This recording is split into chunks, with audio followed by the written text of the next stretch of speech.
How Creative Commons licenses can interact with commerce. Creative Commons licenses give authors and creators a simple way to mark their creative work with the freedoms they intended to carry. Many people have asked us how CC licenses might interact with other arrangements the creator might want to make, for example, a deal with a commercial publisher or a commercial distributor. Would a CC license conflict with these other deals? Are they inconsistent? The short answer is no. As long as the other deal is not exclusive, a CC license cannot conflict with another agreement. This short video will explain why. CC licenses are copyright licenses. They license to others the right to use in specified ways some piece of copyrighted work. But to see how they function, let's begin with just a copyright. What does a copyright mean?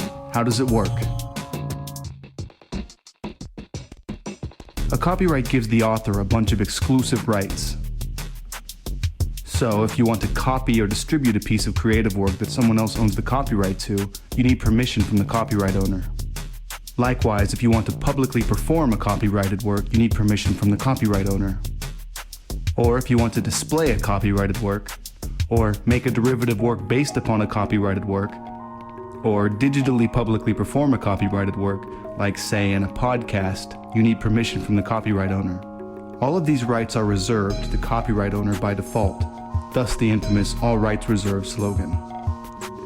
Now let's add another icon that strictly speaking is not an exclusive right of copyright, but which will be useful when we compare the default of copyright to a CC license.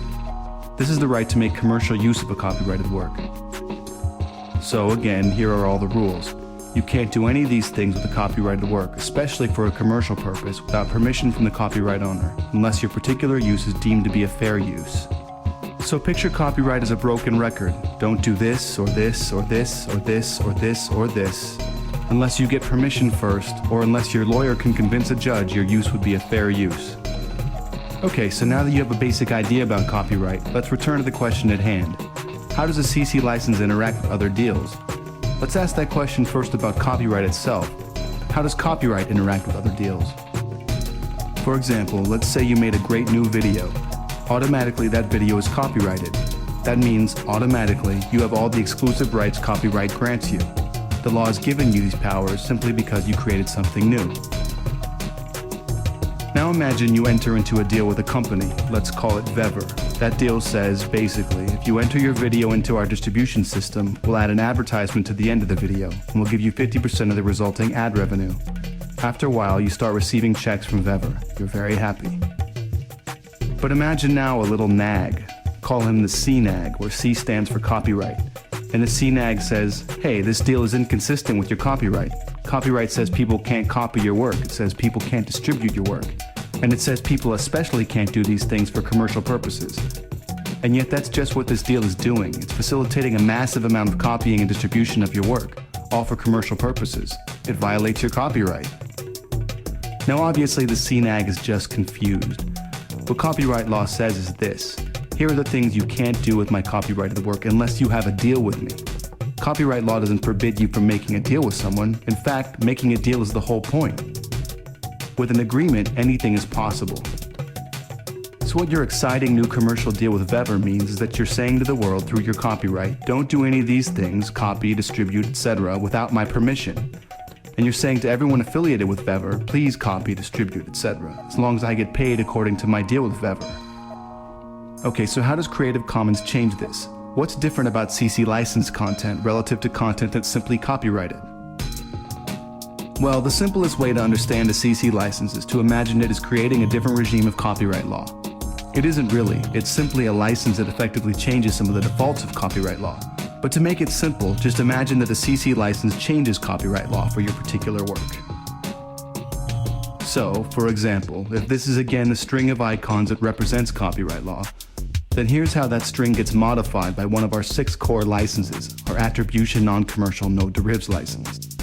This CC license gives the world the freedom to do certain things with a creative work without the need to ask the copyright owner first. A CC license doesn't change fair use.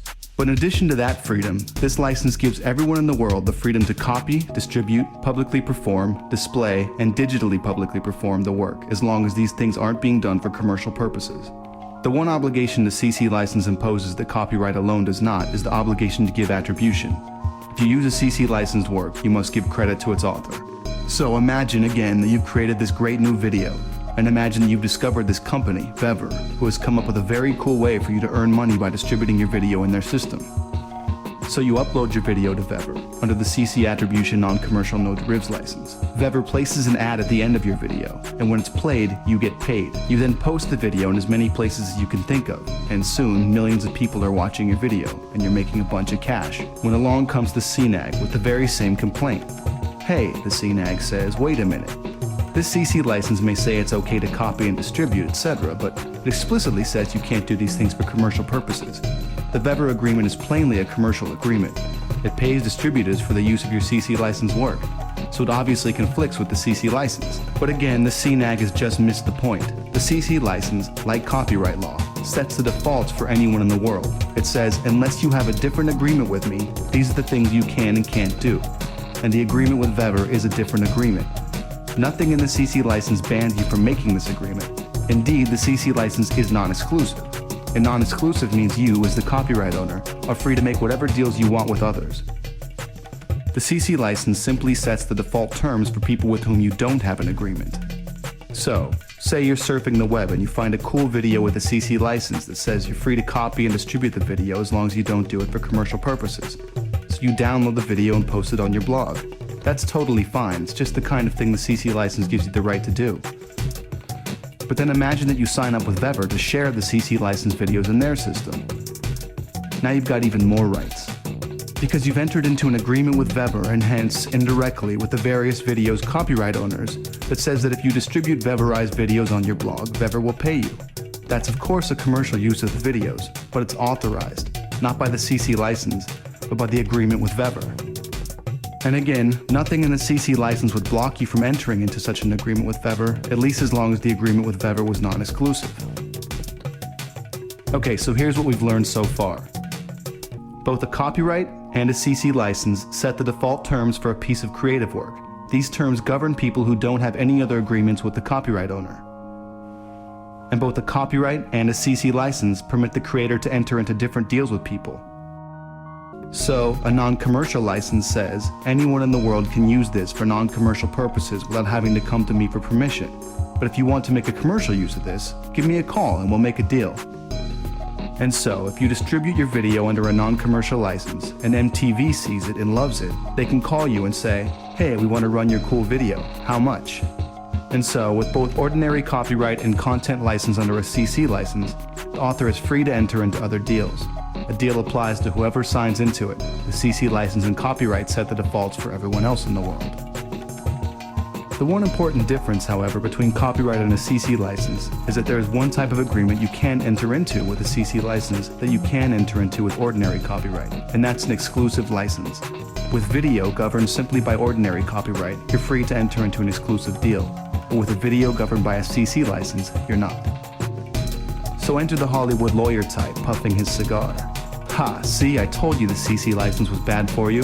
You can't have an exclusive deal if you use a CC license, and in Hollywood, the exclusive is everything. Well, it used to be everything, but what many, indeed millions of people are beginning to recognize is that the viral spread of creativity depends upon non-exclusivity. To encourage a wide range of people to spread your work, you have to allow them to spread it. And so the bet that many people make with the CC license is that the gain you get from freedom far outweighs any cost from non-exclusivity, especially when any truly commercial use will require the permission of the copyright owner anyway. But won't people just copy and distribute the video anyway? This is actually the hardest question for us to answer, because of course, the answer today is largely yes. But as we've seen, as the copyright wars have spread, this activity, technically illegal, simply gives lawyers an easy way to prove to politicians that the internet is simply a haven for piracy. We want to show the world that it's not, and one clear and simple way is for more and more content to clearly express the freedom that the creator intends. Millions of creators are now using CC licenses to express the freedoms that people can enjoy, by default, with their creativity. And all of those creators remain open to striking different deals with innovative entrepreneurs who have cool new ways to make the internet work for creators.